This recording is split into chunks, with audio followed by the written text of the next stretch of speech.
தமிழ்நாட்டு மக்களின் முன்னேற்றத்துக்காகவும் தொகுதி வளர்ச்சிக்காகவும் நாங்கள் கூட்டணியில் சேர்ந்திருக்கோம். புதுமை பெண் தமிழ் புதல்வன் திட்டத்தின் கீழ் உயர்கல்வி படிக்கும் மாணவ செல்வங்களுக்கு 1000 ரூபாய் கொடுத்துருக்குறாங்க. முதல்வர் அவர்கள் விஜய் அவர்கள் அறிவிச்சிருக்கிறாங்க. அவங்களுக்கு இந்த நேரத்தில் நன்றியை தெரிவித்துக் கொள்கிறோம். அதேபோல் சிங்கப்பெண் பெண்களுக்காக பாதுகாப்புக்காக அந்த திட்டத்தையும் கொண்டு வந்திருக்காங்க. அதுக்கு நாங்கள் பெண்கள் அனைவரும் வரவேற்கிறோம். சிஎம் அவர்களுக்கு நன்றி தெரிவித்துக் கொள்கிறோம்.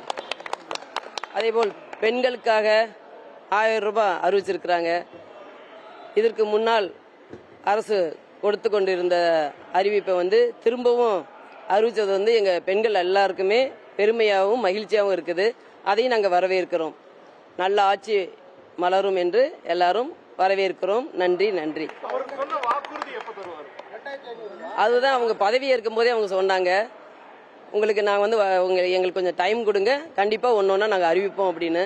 அதேபோல் 717 ஒயின் ஷாப்பு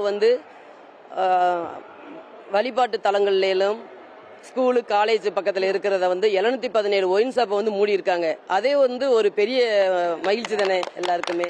குடும்ப பெண்களுக்கெல்லாம் அது வரவேற்கத்தக்கது. எவ்வளவு பாதுகாப்பாக அந்த வழிபாட்டு தலத்திலிருந்து எடுத்திருக்காங்க. அதே ஒரு எடுத்துக்காட்டாக நான் இந்த அரசு நடத்தி கொண்டு இருக்கிறாங்க. நாங்கள் அனைவருக்கும் நன்றியை தெரிவித்துக் கொள்கிறேன். நன்றி, வணக்கம்.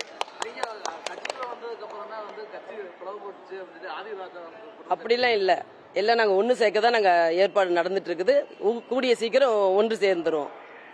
நாங்கள் கூட்டணி தான் சப்போர்ட் தான் நாங்கள் பண்ணியிருக்கோம். ஓகே, நன்றி நன்றி. பிளே ஸ்டோர் மற்றும் ஆப் ஸ்டோரில் இருந்து பாலிமர் செயலியை QR கோடு மூலம் பதிவிறக்கம் செய்யுங்கள். செய்திகளை உடனுக்குடன் பெறுங்கள்.